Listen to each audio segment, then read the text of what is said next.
O rugido do leão, o rugido do leão, céu e terra ouvirão, céu e terra ouvirão. O rugido do leão, o rugido do leão, céu e terra ouvirão, céu e terra ouvirão. O rugido do leão, o rugido do leão, o céu e terra ouvirão, céu e terra ouvirão. O rugido do leão, ele é a estrela, ele é a estrela da manhã. Ele é a estrela da manhã. Ele brilha, ele brilha, ele brilha nesse lugar. Ele é A estrela da manhã. Ele é, ele é, ele é, ele é, oh, Nesse lugar. ele é, O leão de Judá. ele é o leão de Judá. Ele ruge, ele ruge, ele ruge nesse lugar.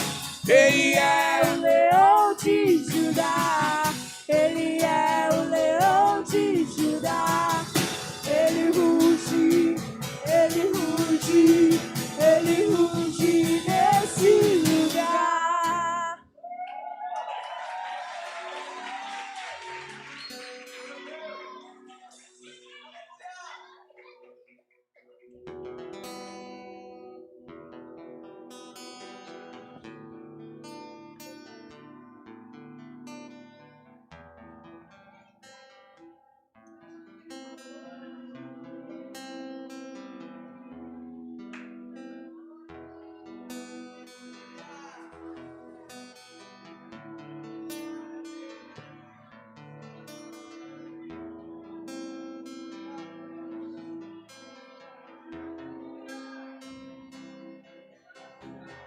uma coisa nova Deus está fazendo. Rios no ermo, caminhos no deserto. Uma coisa nova Deus está fazendo. Rios no ermo, caminhos no deserto. E o coração? E o coração dos pais aos filhos se converterá. E o coração dos filhos aos pais, arcos de fogo, flechas incendiadas.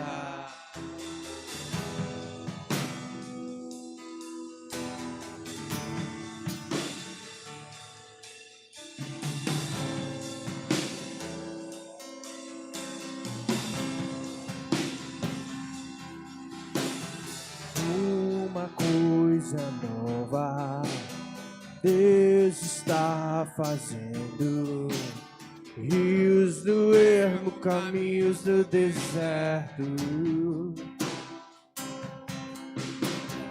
Uma coisa nova Deus está fazendo. Rios do ermo, caminhos do deserto.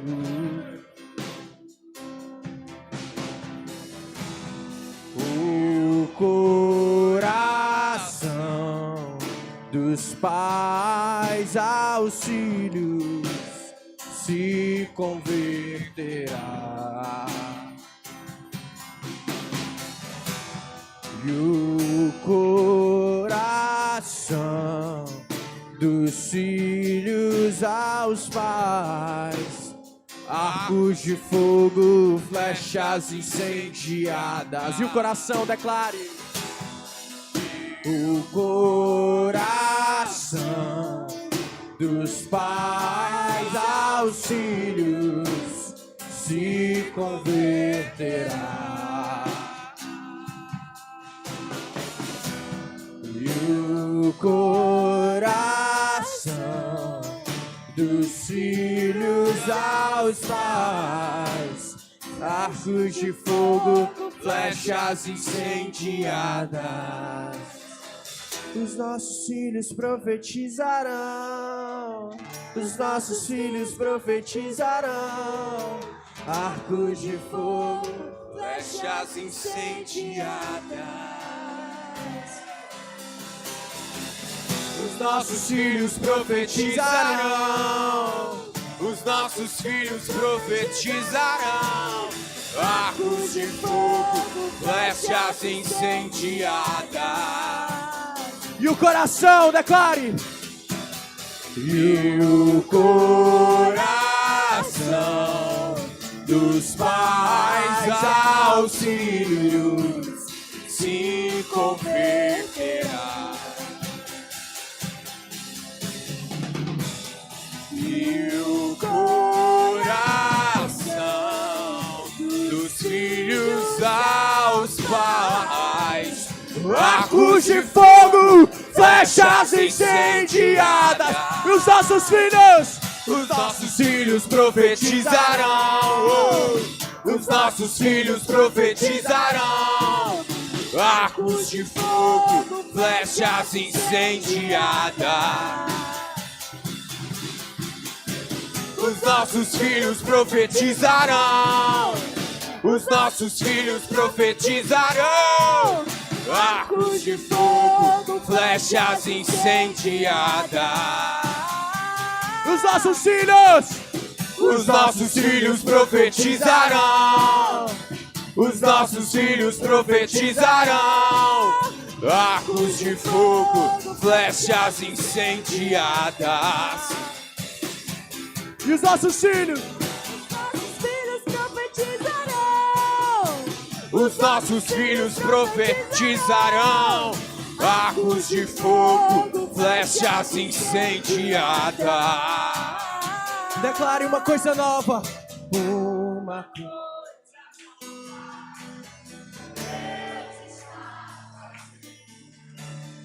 Rios no ermo, caminhos no deserto.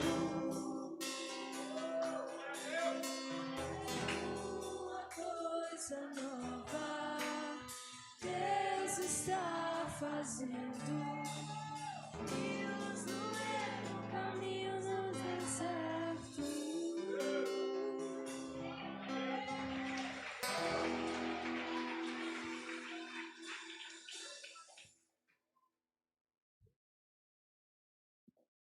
Glória a Deus, amém, glória a Deus, glória a Deus, amém, aleluias. Aleluias, aleluias, aleluia. Tem um filho de Deus para acender essas luzes aí, amém. Glória a Deus, amém.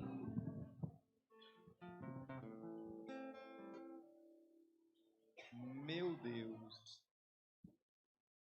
estou me sentindo assim, tem que sentar e descer e sentar com ele. Eu não me sinto digno, eu vou devolver o microfone aqui para quem. Eu não me sinto digno, que Deus abençoe cada um de vocês. Eu sei que, na verdade, são duas coisas que eu queria que vocês entendessem agora. A igreja que não muda que não causa um impacto no local onde ela está inserida, precisa se converter. E a forma melhor de causar impacto no local onde a igreja está inserido é com a geração que está se levantando. Tem gente aqui de 5 anos. Quantos anos? 2, cadê 2 anos? Esse grandão que tem 2 anos. 2 anos. Ou seja, de 2 até alguns anos a mais, né? Mas a melhor forma de causar um impacto nessa geração, na sociedade, é causando impacto na geração. Amém? Quero convidar todas as crianças a ficarem em pé, as crianças que vão para a salinha. Só quem tem até quantos anos? Quem tem até 8 anos. Isso, quem tem 8 anos. Até 8 anos. Isso, pode ficar em pé. Isso. Quem tem até 8 anos. Isso, venham para cá com o pastor aqui, com o bispo. Isso. Isso. Quem tem até 8 anos, pode vir para cá. Isso. Até 8 anos. Hã? 8, pode vir, 10 anos, pode vir, 10 anos. 10 anos, pode vir. Isso. Glória a Deus. Amém. 11 anos? Não, 11 anos já é velha. Não, é velha. Até 10 anos pode, 11 anos já é velha. 11 anos está fora. Está fora, você está fora. Você tem quantos anos? 7 anos. Você é nova ou velha? É nova, né? Amém? Pastora, a bispa, né, vai orar. Glória a Deus. Estenda as suas mãos, vamos abençoar as crianças, amém? Pai, em nome de Jesus, obrigado pela vida de cada criança que o Senhor trouxe hoje para te adorar na tua casa. Obrigado por esse avivamento, meu Pai. Senhor, eu te peço que agora elas tenham o seu destino mudado, sua história mudada. Tenha um futuro conduzido pelo Espírito Santo de Deus. Que todas as maldições hereditárias sejam quebradas da vida delas, em nome de Jesus, e que elas venham receber a palavra de vida e de conhecimento. Espírito Santo convence do pecado, da justiça e do juízo e faz morada em cada coração. Abençoa as professoras que estarão ali ministrando, da graça, sabedoria e amor, em nome de Jesus. Amém. Glória a Deus. Vocês vão seguir. Abre elas aí pelo lado, a tia Gabi, nós vamos sair, faz a filinha, tá? Vamos fazer a fila, filinha indiana, né? Um atrás do outro. Vem, pronto. Vamos. Vamos. Agora eu queria que educadamente, certo? Educadamente, quem está nessas primeiras cadeiras aqui, desse espaço para essas crianças sentarem, tá certo? Senta nas de trás e dê o espaço para eles sentarem aí, tá bom? Ocupe as primeiras cadeiras. Isso. Pode sentar do lado, pode sentar no corredor. Isso, glória a Deus.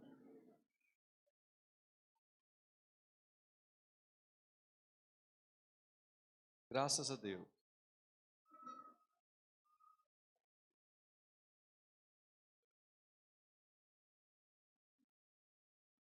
Graças a Deus. Isso, tem mais, se quiser sentar aqui nessas primeiras cadeiras aqui da frente, pode sentar, tá bom? Glória a Deus.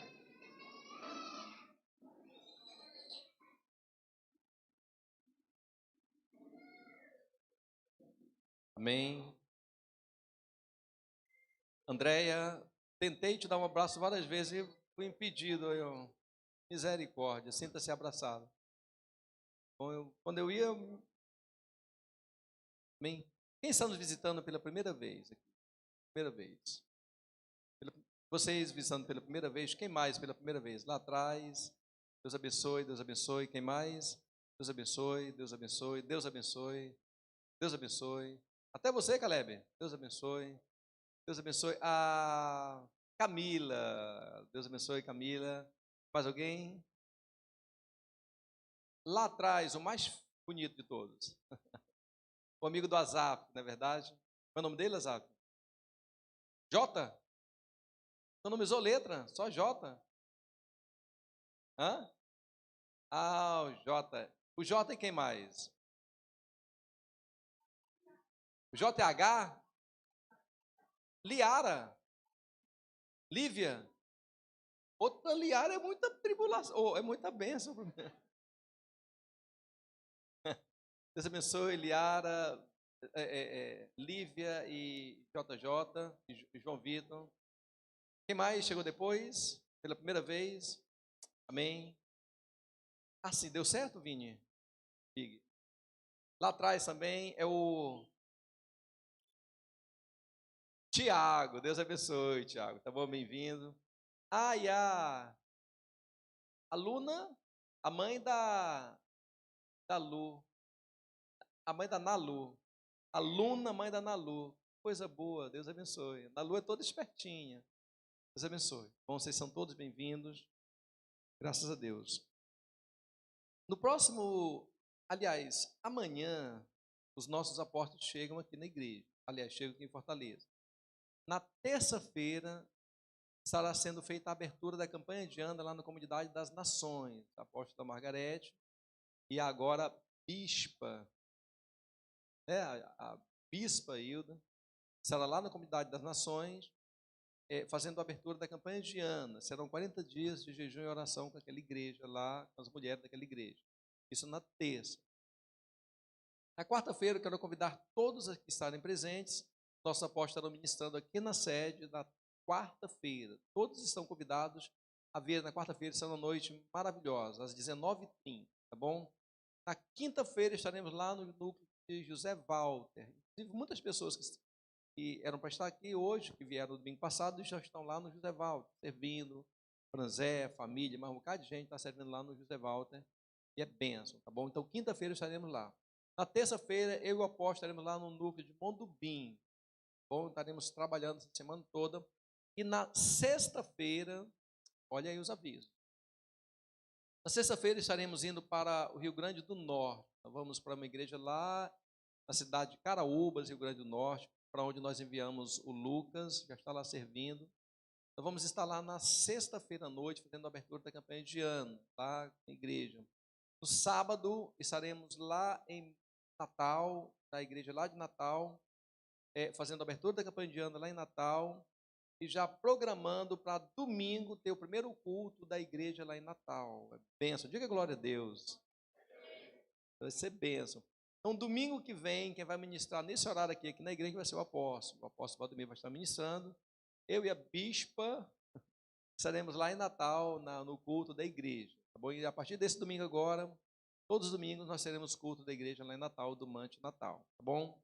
São desafios grandes, desafios os quais nós precisamos fazer cada um deles em oração. Quero convidá-los a de pé nós orar juntos. Amém? Que o Senhor abençoe e prospere a nossa semana. Quantos creem nisso? Você crê? Jailson Jajá, por favor, Jajá. Chegue mais perto, venha, me ajude aqui em oração. O Senhor e a senhora Jajá. Pode vir, vamos orar vocês dois. Venham. A irmã. A senhora Jajá. Vamos orar, vamos. Quero que vocês nos ajudem, porque essa semana nós precisamos vencer muitos desafios. Quer a calça? 50 discípulos. Pode subir, vamos orar. Amém. Glória a Deus. Glória a Deus. Vamos orar vocês dois, vamos orar juntos. São muitos desafios. E glória a Deus. Oi. Oi. Glória a Deus. E eu entendo que se nós nos unirmos em oração será melhor. Amém. Pode orar os dois, um ora, depois o ora. Amém. Vamos orar ao Senhor por um culto maravilhoso, né, com a presença dEle. Estamos aqui, Senhor, na Tua presença, Senhor, nesta noite, para recebermos, Senhor, a Tua palavra, Senhor, que Tu venha nos abençoar, derramando, Senhor, das Tuas águas sobre nós, com a Tua palavra, Senhor, nos lavando, nos curando, nos libertando, Senhor, abrindo nossos ouvidos, nosso entendimento, para podermos ouvir, Senhor, o que Tu queres, Senhor, falar hoje conosco, Senhor. Usa o pastor, o bispo, usa ele, Senhor, na Tua palavra, Senhor. Que ele seja instrumento, Senhor, nas Tuas mãos, Senhor. Usa a boca dele para que ele venha nos falar, Senhor, da Tua vontade. E hoje Tu quer que a gente saiba, Senhor. A cada dia, Senhor, Tu vem cada vez mais nos exortando, Senhor, nos dando, Senhor, o entendimento, o conhecimento da Tua palavra, trazendo, Senhor, o que Tu queres, Senhor, que nós sejamos, que nós façamos para Ti. E continua, Senhor, assim, Senhor, nos capacitando, nos dando cada dia mais e mais na Tua presença, Senhor, derramando da Tua graça, da Tua misericórdia e das tuas bênçãos sobre nossas vidas, é que nós te pedimos e te agradecemos neste culto de hoje. Amém. Amém, Pai, em concordância, Senhor. Jesus amado, Jesus querido, Pai, em nome de Jesus, nós te clamamos nessa noite, Senhor. Venha estabelecer o teu reino, Senhor, sobre as nossas vidas, Amém. sobre a nossa casa, Senhor, sobre esta igreja, Pai. Em nome de Jesus, Paizinho amado, que todo ser que está aqui, Senhor, que todo irmão que está aqui, Senhor, que o Senhor venha tocar, Paizinho amado, abrir a mente, Senhor, abrir os corações, assim, Paizinho, para receber a tua palavra, Senhor, porque nesta Em nome de noite, Jesus. Senhor, tu faz algo novo na nossa vida, Senhor. Derrama sobre tua Em graça. nome de Jesus, Paizinho amado, transforma, Pai, se revela para cada um de nós aqui nessa noite, Senhor. Em nome de Jesus. Trabalha, Senhor, na nossa vida, no nosso Pois assim, coração, meu através Deus. da tua santa e gloriosa palavra, Pai. Visita cada um, Senhor. Visita cada um que chegou aqui enfermo, que saia curado, Senhor. Que chegou Sim, com o meu coração Deus. cheio de ansiedade, de tristeza, Abençoa, Senhor. meu Que Pai. seja renovado, Senhor. Vem curar Renova as essa almas, nossa Senhor. mente. Vem curar a Renova, mente. Senhor. Senhor, vem renovar o reino espiritual dentro de cada um, Pai. Reina Em em nós, nome de meu Jesus, Deus. Paizinho Reina em amado. nós. Obrigada por tudo, Senhor. Obrigado pelo bispo Vanderlei. Obrigado pela bispa Hilda, Senhor. Obrigado por todos da tua casa, Senhor. Levanta, Senhor, uma geração ousada, Senhor, em nome de Jesus, Senhor. Cheia da tua palavra, Senhor, para derramar os corações, Paizinho, para libertar os cativos, os oprimidos e os algemados, Pai. Em nome de Jesus, Senhor. Tirar toda a tristeza, trazendo alegria, Pai, para aplanar, Senhor, tudo que está torto, Senhor, em nome de Jesus, Paizinho amado. Obrigada, Senhor, nesta noite. Fala conosco, ser conosco, Pai, em nome de Jesus. Amém. Amém.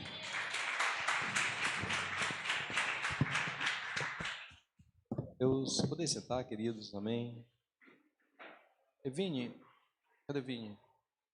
Fecha aqui, filho, dois. Tá? Só fechar os microfones. Tá com você? Fechou? Tá bom, obrigado. Queridos, abra comigo a sua Bíblia em Marcos, capítulo 1. Marcos 1.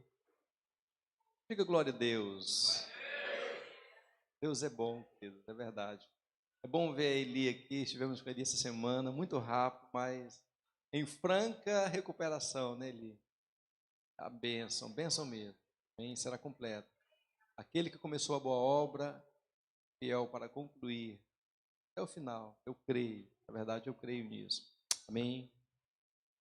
Marcos, capítulo 1. Eu quero comentar algo com você muito legal que tem ardido em nosso coração, que tem falado no nosso coração, tem nos impulsionado a cada dia, certo? Marcos 1, 17. Então dirigiu-se a eles Jesus, dizendo: Vinde em minha companhia, e eu vos tornarei pescadores de pessoas. Diga comigo, pescadores de pessoas. Só esse lado, que é o lado mais forte, diga pescadores de pessoas. Esse lado é mais forte, diga pescadores de pessoas. Agora todos juntos digam pescadores de pessoas. Sabe, Deus não nos chamou para nós sermos somente empresários, profissionais liberais, funcionários de companhias, termos negócio, ganharmos dinheiro, empreendermos em algo. Deus não nos chamou somente para isso. Tem até alguém que usa o Evangelho, usa as boas novas de Jesus para nos incitar a sermos somente isso. Alguém até pega o microfone da igreja e diz: eu era pobre, quebrado, lascado, hoje eu tenho 2 casas, tenho 4 aviões. O Evangelho não é isso. Isso não é Evangelho, isso é secundário. O apóstolo Paulo chama isso de esterco. Sabe o que é esterco? Cocô de gado. Isso não vale nada. Tudo aquilo que ele aprendeu, que ele tinha, que ele conquistou, todos os títulos, ele falou: olha, eu considero isso como nada. Nada, nada, nada. O Senhor nos chamou para nós sermos muitas coisas, mas a principal delas, a mais importante delas, é que nós sejamos pescadores de pessoas. Entenda que o termo pescador de pessoas não foi um termo criado por Jesus. Não foi um termo que ele colocou como chancela no ministério dele. Não, não foi isso. Ele não foi criador dessa ideia. Há muito a filosofia já dizia que pescar pessoas era cativar essas pessoas, cativar elas pelo ensino, pela persuasão, era jogar iscas e ensinamentos que fisgavam discípulos.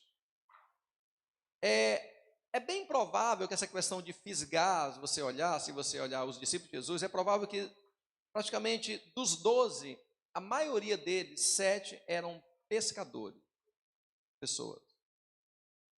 Eles eram pescadores. Quando Jesus falava dessas qualidades de pescadores, tinha algo que nós precisamos aprender para sermos pescadores de homens, pescadores de pessoas. Não só pescadores de peixes.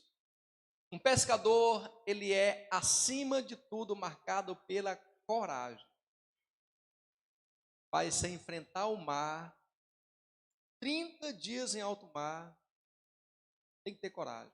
As ondas fortes vindo. Esses dias não, faz algum tempo, a gente foi a perda de, sei lá, alguns quilômetros aqui, no meio do mar, a gente já estava tonto, gente vomitando, meu Deus, vou morrer. Pescador é corajoso. Você não vê pescador fraco, medroso. Pescador é corajoso. Pescador, ele tem uma capacidade de trabalhar em equipe. Ele não vai pescar sozinho, uma pesca industrial, por exemplo. Ele não vai com uma vara pescar, não, ele pesca em equipe. Tem toda uma tecnologia envolvida naquela pescaria. Os navios são preparados. Ele pesca em equipe, ou seja, ele aprende a trabalhar em equipe. Quando algum vai cercando um cardume, outro vai preparando o alçapão ali do navio para receber os peixes, outro vai lançando ali a âncora do navio. Ou seja, é um trabalho em equipe. Trabalho em equipe. Um pescador, ele é também marcado pela paciência.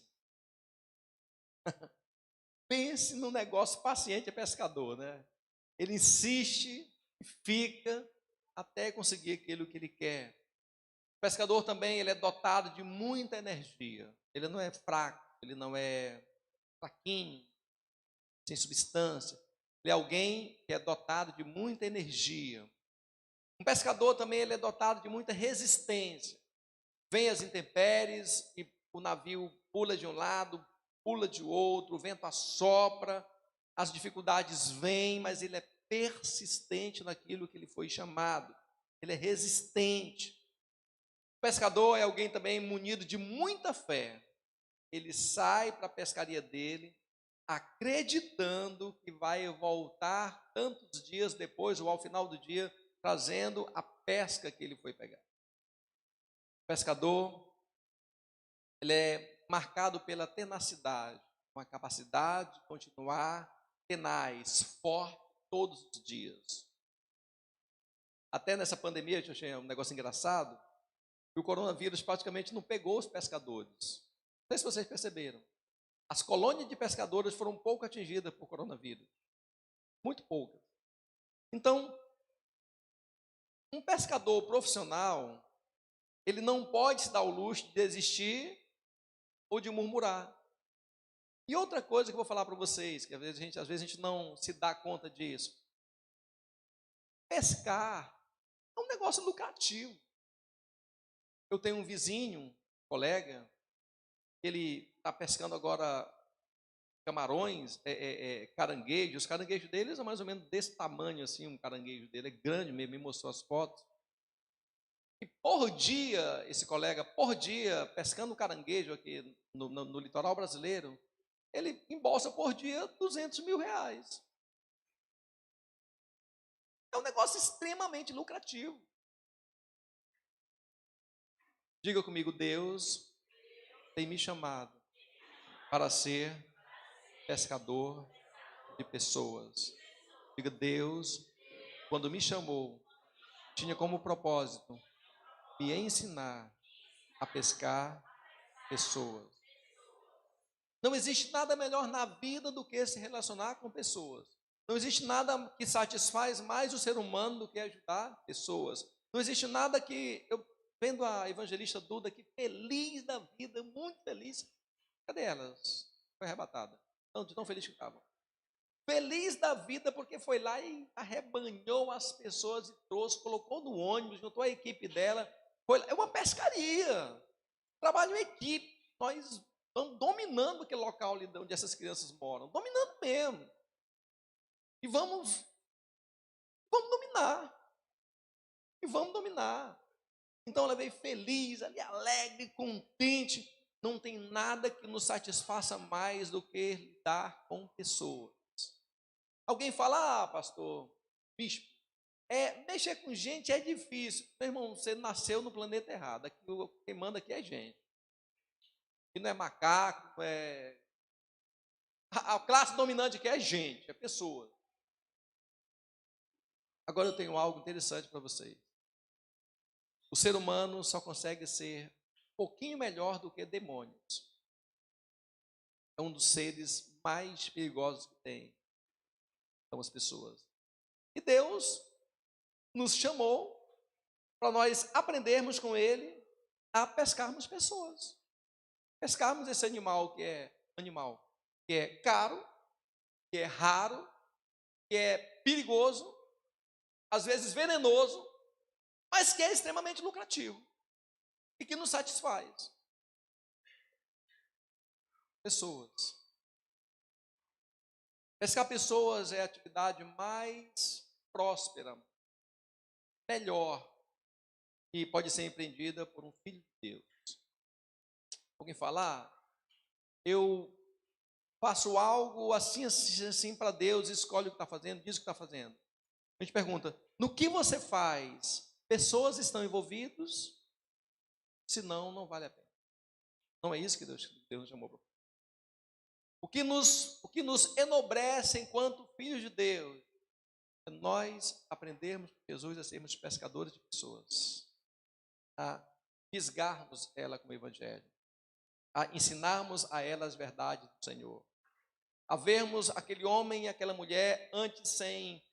Eu estava lembrando aqui, Adriana, daqui a pouquinho, chegando mais crianças na igreja, mais crianças, daqui a pouquinho a nossa preocupação será o quê? Com a educação dele. Mudar o destino deles. Será ensinar eles a Bíblia. Será mudar o local onde eles moram. Você está entendendo como é algo extremamente que nos satisfaz. É a função mais nobre que Deus pode ter, a função de pescar. Mas Deus me chamou para adorá-lo, para... Você entendeu errado. Quando o Senhor Jesus chamou seus discípulos, não falou, olha, vem cá, que eu vou te fazer um adorador. Vem cá, que eu vou te ensinar a ganhar dinheiro. Vem cá, que eu vou te ensinar a ser alguém, um profissional. Vem cá, que eu vou... Não. Jesus falou, venham após mim e eu vou fazer de vocês pescadores de pessoas. Venha após mim que eu vou ensiná-los a serem maravilhosos políticos. Nem maravilhosos pais ou mães ou filhos. Tudo isso advém quando nós aprendemos a pescar pessoas. Pescar pessoas. Então, como é que Jesus faz? Como é que ele age? Marcos 1:13. Preste atenção. Ali esteve por 40 dias sendo tentado por Satanás. Viveu entre as feras selvagens e os anjos o serviram. Nós precisamos, assim como Jesus, aprender a pescar pessoas no deserto. Mas eu não tenho o que dar, eu não tenho o que oferecer, eu não tenho. Isso é uma escola, você está aprendendo. Eu conheço pessoas que falam o seguinte: quando eu terminar de montar a minha empresa, eu vou servir a Deus. Quando eu terminar de criar os meus filhos, eu vou servir a Deus. Quando eu me aposentar, eu vou servir a Deus. Quando eu ganhar mais dinheiro e não precisar que ninguém me oferte nada, eu vou servir a Deus. Eu vou servir no reino de Deus. Isso está errado. Nós aprendemos na escola de líderes qual é o ser humano que vai procurar emprego, carteira assinada com 70 anos de idade. Primeiro emprego. Ninguém. A gente procura o primeiro emprego da idade desse menino aqui que estava pedindo o negócio esses dias. E eles me ligam, Adriana, pastor, me arruma um emprego, pastor. Me arruma um emprego. A gente procura emprego, é menino, com 17, 18, 20 anos, já começa a pensar em dinheiro, precisar de emprego, trabalho, colocação. Ninguém procura um emprego, o primeiro emprego, com 60, 70 anos de idade. Tudo bem se eu não faço isso secularmente, por que eu vou gastar toda a minha juventude com o mundo, gastar tudo que tenho com o mundo, para quando for mais velho, Senhor, aqui estou para te servir. Já criei meus filhos, já montei minha empresa, já tenho dinheiro. Jesus fala, tudo bem, agora eu não preciso mais de você. Quando você era mais jovem, que tinha disposição para passar a noite acordado, você não quis. Quando você era mais jovem, que tinha disposição para ganhar uma cidade, você não quis. Agora, você está aposentado, você vem para o primeiro emprego aqui no reino de Deus? Não pode. Nós precisamos aprender a pescar pessoas no deserto, certo? De forma concisa, Marcos apresenta duas imagens bem simbólicas, certo? Primeiro, os 40 dias no deserto que o Senhor passou, lembram o quê? Lembram os 40 anos que Israel ficou também no deserto. Só que Israel, ao contrário de Jesus, fracassou no deserto. Mas Cristo, no deserto, foi vitorioso. Ele, tendo triunfado sobre o inimigo, Jesus pôde então prosseguir o seu chamado de entrar na terra e de receber a herança espiritual. Não é difícil para nós comparar o paralelo do nome de Jesus com o nome de Josué. Aliás, na forma grega, se nós fôssemos gregos, nós iríamos chamar Jesus e chamar ele de Josué. Aí você entende. Jesus foi para o deserto. O povo pereceu no deserto. O povo fraquejou no deserto. No deserto, Jesus venceu. No deserto, Jesus foi provado 40 dias e 40 noites e ele venceu. No deserto, ele viveu com feras e venceu. No deserto, as serpentes se levantaram e ele venceu. Então, a primeira imagem que João nos dá de alguém que vence no deserto, nos chama para a imagem de Jesus. Jesus, ele agiu no deserto, ele... Então, tendo vencido, agora entenda, assim, bem claramente. Como é teu nome? Mateus. Vem cá, Mateus, rapidinho. Entenda só o seguinte aqui. Ó. Aqui está a figura muito clara. Moisés e Josué. Moisés faz parte da igreja, do povo que perdeu no deserto. Ele não entrou na terra prometida. Mas Moisés, muito orientado por Deus, perguntou para Deus o que fazer. Deus falou, impõe as mãos sobre Josué. Josué vai entrar na terra prometida. Moisés sai de cena, Josué prega. No jardim maravilhoso, Jesus foi tentado num deserto perigoso, e ali conquistou a vitória. Por causa do pecado de Adão, o homem perdeu o domínio sobre a criação, mas Cristo restabeleceu esse domínio. Jesus estava junto com animais selvagens, mas eles não lhes fizeram mal. Com isso, o Senhor demonstrou que no dia vindouro, a paz e a retidão reinarão, dominarão sempre com ele no mesmo local. Sem dúvida alguma, Marcos apresenta Jesus como um servo. Um servo que chama outros servos. Então, se no deserto o povo perdeu, no deserto Jesus venceu. Se no jardim Adão pecou e falhou, no deserto Jesus venceu. Então nós precisamos aprender. O deserto é um lugar de sequidão, é um lugar de sol quente, é um lugar de calor, é um lugar sufocante, é um lugar de delírios, é um lugar de muitas necessidades. E muitas vezes o Senhor permite que nós passemos pelo deserto para que nós aprendamos como Jesus a vencer no deserto. Ah, eu quero ser um pescador de homens, eu quero influenciar pessoas, mas você não conseguirá influenciar positivamente ninguém naquilo que você perdeu. Jesus só pode ministrar. Veja que Jesus venceu o deserto e, na sequência, chamou pescadores. Chamou homens a serem pescadores.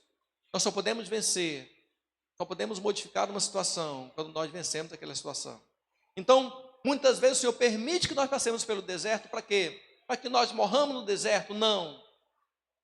Diga comigo, Jesus me permite passar pelo deserto, para que eu aprenda a pescar no deserto. No deserto não foram os demônios que o tentaram, não. Você pode construir duas visões muito claras da mesma cena. A primeira, Jesus sendo tentado 40 dias e 40 noites. A segunda, que diz a Bíblia, que os anjos o serviam. Diga comigo, enquanto eu estou no deserto, eu tenho certeza que anjos do Senhor me servem cotidianamente. Sabe, a vulnerabilidade humana, ela é vista diante de muitas dificuldades, tá certo? E quando o homem se vê diante de muita dificuldade, é aí, nessa dificuldade,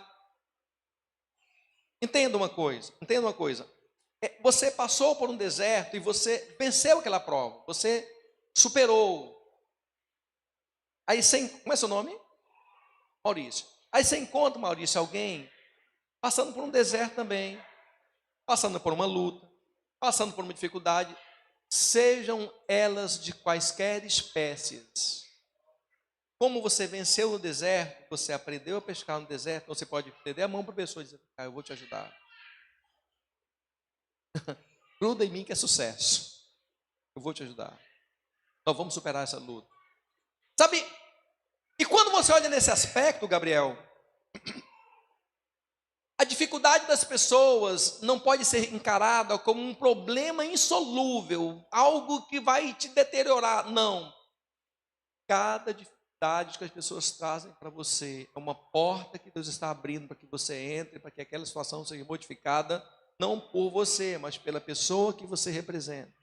Alguém chega em você e diz, olha, eu estou passando uma luta grande no meu casamento, na minha empresa, com meus filhos, comigo mesmo, qualquer que seja, naquele momento,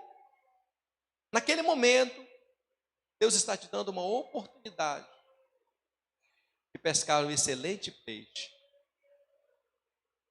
Quando alguém chega com um problema para mim, eu falo, graças a Deus. Não porque ele tem problema, é lógico, mas porque eu vejo naquele problema a oportunidade daquela vida ser totalmente mudada. Digo, graças a Deus. Graças a Deus que agora a gente vai poder pescar essa alma aqui no deserto. Vai poder modificar essa situação no deserto. Se quem entende, diga amém. E as doenças que as pessoas mais precisam superar hoje, as doenças que mais matam pessoas no mundo hoje, qual é? Claro, as doenças cardíacas matam muitas pessoas, as doenças respiratórias, nós vimos agora, matam muitas pessoas. Mas quando você olha uma doença que mata como causa primária, o que veio no atestado de óbito foi isso aqui, causa primária. Mas quando você olha como causa secundária, você vê que o que mata mais pessoas é ansiedade, é depressão, é medo, é angústia, é pavor, pânico. Porque essas coisas vão se avolumando em nós. E quando nós percebemos, alguém percebe, desenvolveu efetivamente um problema cardíaco, respiratório, sei lá qual que seja, mas ele adveio de um sentimento que ele estava sentindo antes, aquilo o coraçãozinho palpitava, tudo mudava dentro dele, tudo. Então, nesses momentos, nós precisamos entender que mais do que nunca, é por isso que eu falo, a coisa mais importante, Mateus, que Deus poderia fazer na sua vida, que Ele já fez, é te chamar para ser pescador de homens. Sabe, Mateus, vou te dar a faculdade, vou te dar um bom emprego, não mudaria a sua vida. Quando o Senhor nos ensina a pescarmos homens, tudo na nossa vida começa a mudar. Tudo. Eu sou cria de um pastor analfabeto. sabia nem ler direito. Era analfabeto. Aprendeu a ler na Bíblia. Mas se você colocasse aquele analfabeto entre aspas, junto de qualquer outra pessoa para discursar sobre qualquer assunto, aquele homenzinho franzino, de voz forte, quando começava a falar, você era roubado se na sua inteligência, e começava a ser, prestando atenção nele, você começava a ver, meu Deus, que coisa é essa? É igual aconteceu com os discípulos. Alguém falou, mas não pode, esses homens eram pescadores. Por que eles falam tão bem? Por que eles conhecem tão bem? Alguém fala, porque ele andou com Jesus. Quem ensinou eles a pescar pessoas foi Jesus. Aquele excelente carpinteiro que ensinou as pessoas a pescarem, ensinou os pescadores a pescarem pessoas. Gamaliel, uma vez, tendo que dar um veredito, excelente doutor da lei, falou o seguinte, olha, se esses homens, lembra de Judas? Lembra. Lembra de Teudas? Lembra. Lembra de fulano de tal? Lembra. Todos esses homens se levantaram recentemente aqui na Galileia com grandes movimentos, e depois que morreu o líder, todos eles, o movimento se acabou. Façamos o seguinte, palavra de Gamaliel, se esse homem, Pedro e João, servem ao movimento semelhante aos que sucederam recentemente, fiquem tranquilos, esse movimento vai acabar porque o líder deles já morreu. Entretanto, se eles não seguem nenhum movimento desse, mas seguem ao verdadeiro Deus, então, por favor, não sejam pegos lutando contra Deus. Ou seja, se é do homem, acaba. Se é de Deus, prospera. Em outras palavras, Gamaliel estava dizendo, olha, se eles fazem o que fazem, não o fazem porque aprenderam com alguém humano somente, fazem porque o próprio Deus os ensinou a, passando ali no templo, alguém pedindo esmola, eles disseram, eu não tenho prata, eu não tenho ouro, mas o que eu tenho, eu te dou. Em nome de Jesus, o Nazareno, levanta e anda. Aquele homem que era paralítico na beira no templo, direto. De repente entra no templo não mais como paralítico, mas como testemunhante de que algo maravilhoso aconteceu com ele, porque ele se encontrou com um pescador de homens. O que seria daquele homem se não tivesse encontrado com Pedro e João? Nós nem mesmo saberíamos que eles tinham existido. Mas quando eles se encontraram com Pedro e João, que eram pescadores, a vida deles foi completamente mudada. Bote a mãozinha na sua cabeça, bote a mãozinha. Diga, Deus, o Senhor tem me chamado para mudar o destino das pessoas. Diga, Deus, o Senhor tem me capacitado para dar destino às pessoas. Sabe,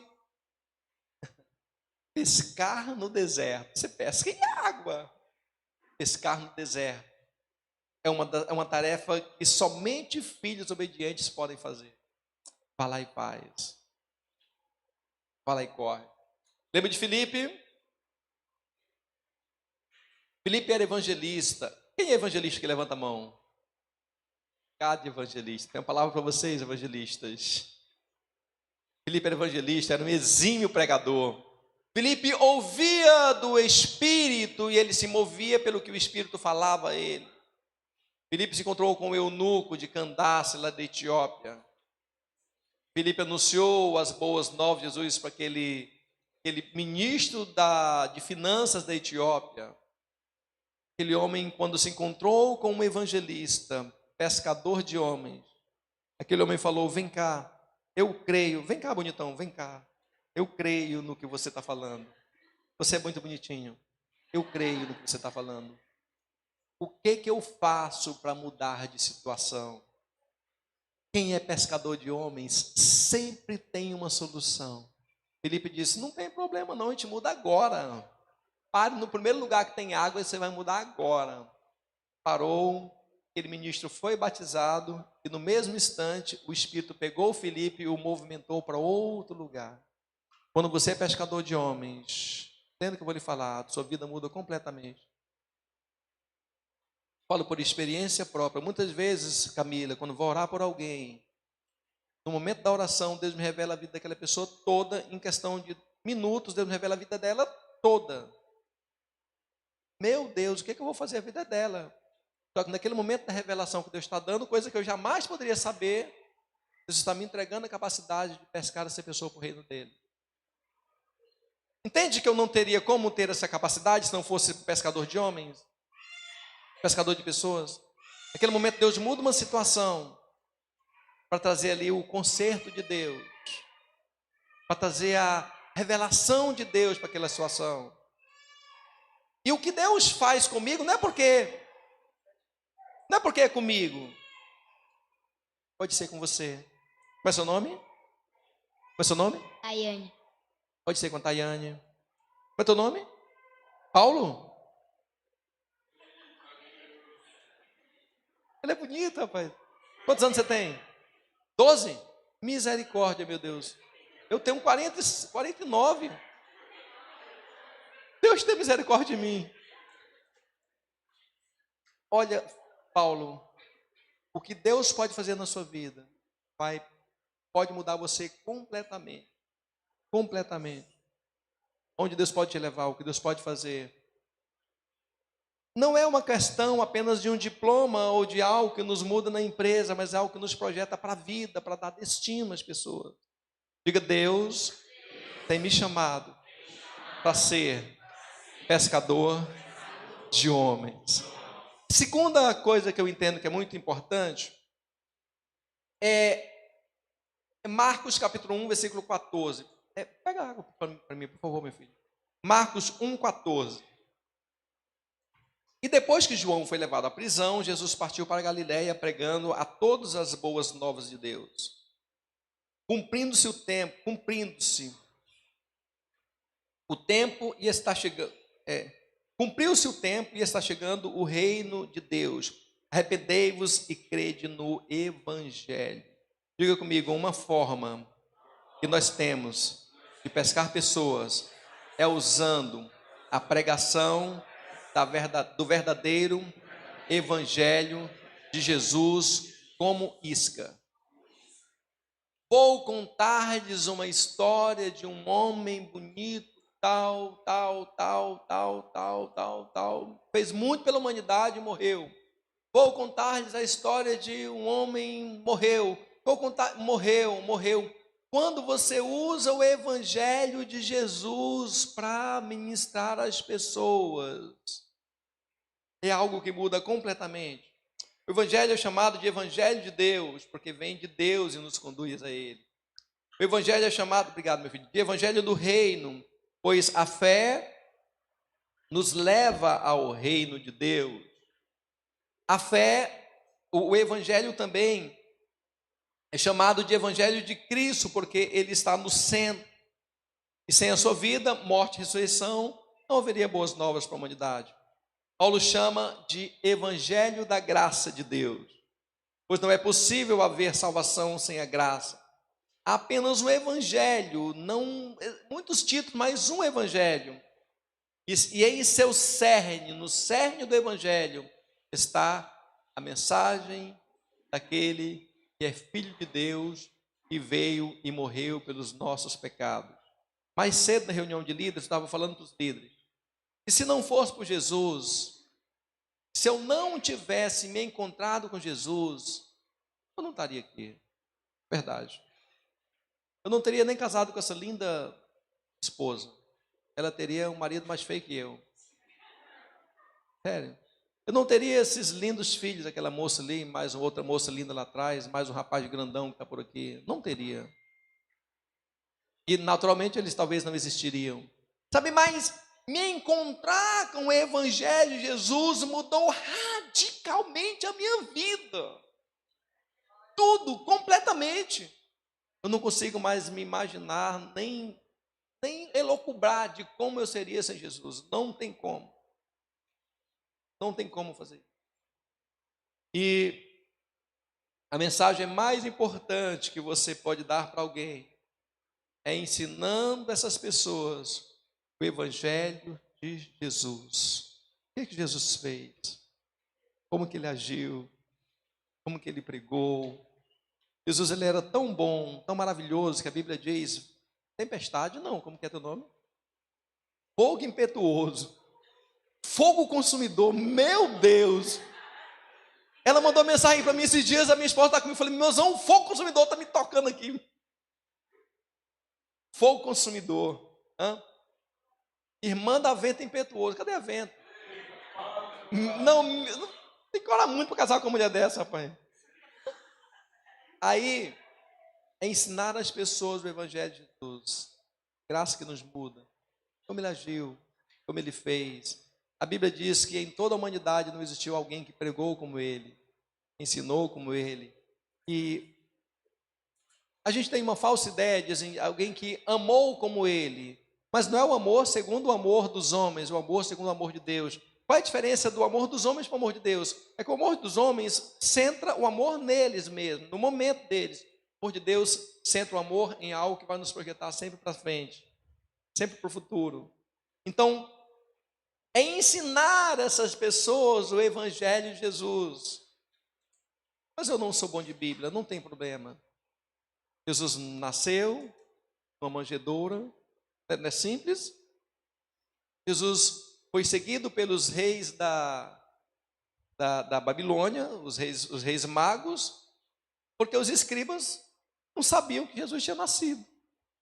Deus movimentou os reis lá da época de Daniel, para chegar e dizer, não, nasceu sim, eu quero saber onde é. Mostrar o Evangelho de Jesus às pessoas. O Evangelho que transforma a mais vil criatura, o mais vil pecador numa nova criatura. Mostrar o Evangelho que nos muda completamente, nos transforma completamente. Sabe, não é a minha história, não é o que eu fiz, não é aquilo que eu acho importante, mas é aquilo que a Bíblia diz. Eu estava esses dias internado, presta atenção. Já tem uns 3 anos esse negócio. Eu estava internado fazendo cirurgia, mas eu estava bem, a cabeça estava muito bem. Eu fui contar quanto tempo eu demorava para ler, por exemplo, o livro de Mateus. Tem 28 capítulos. Eu li Mateus em 12 minutos. Quanto tempo eu demorava para ler o livro de Marcos? É menorzinho, 7 minutos. Quanto tempo eu demorava para ler o livro de João? 13, 14 minutos, mais ou menos. Quanto tempo eu demorava para ler o livro de Lucas, que era maior? 17 minutos. Menos de 20 minutos de leitura para você aprender a história que muda completamente a sua vida. Ensine as pessoas o Evangelho de Jesus. Pregue Jesus às pessoas.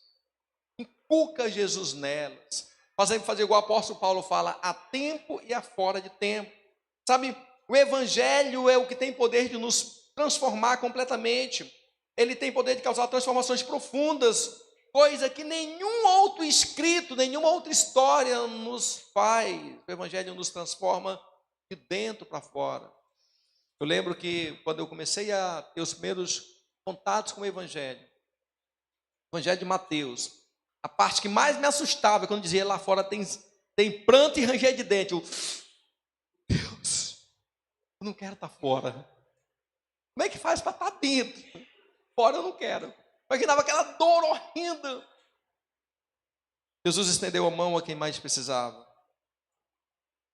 Jesus se colocou no lugar de quem mais precisava. Jesus deixou o aconchego familiar para anunciar aos pobres e oprimidos que mais precisavam. Jesus multiplicou o pão e peixe para quem mais precisava. Jesus deu vida a um filho de uma mulher viúva, porque ela precisava. Jesus alcançou uma mulher samaritana num poço, porque ela precisava. Jesus é a pessoa central da Bíblia. Se você pegar ali no Gênesis, Jesus é o quê? Jesus é o autor da criação. Se você pegar no Êxodo, Jesus é aquele que liberta. Se você pegar em Levíticos, Jesus é aquele que ensina a lei, que senta para ensinar a lei. Se você pegar em Números, Jesus é aquele que quantifica as coisas da maneira certa. Se você pegar em Deuteronômio, Jesus é aquele que senta com você e ensina novamente. Se você pegar em Josué, ele é aquele batalhador que vence todas as pelejas. Se você pegar em Juiz, Ele é aquele que se levanta quando você mais precisa. Se você pegar em Ruth, ele é o seu libertador, o seu resgatador. Se você pegar em 1 Reis, 2 Reis, 1 Crônicas, 2 Crônicas, ele é o Deus perfeito, ele é o rei perfeito. Se você pegar ali no livro de Esther, ele é aquele que, embora não apareça em cena, mas é aquele que promove a libertação de maneira geral. Pega no livro de Esdras, ele é aquele que instala a lei. Pega no livro de Neemias, ele é aquele que chama o povo ao arrependimento. Pega no livro de Jó, ele é aquele que não aparece em cena, mas dá aos seus filhos o poder de vencer toda e qualquer tribulação. Pega no livro de Salmos, ele é aquele adorado e aclamado, aquele que diz: ó, portas se abram para que ele entre. Pega no livro de quê? Dos cantares e os provérbios e tudo mais de Salomão, ele é a sabedoria em pessoas.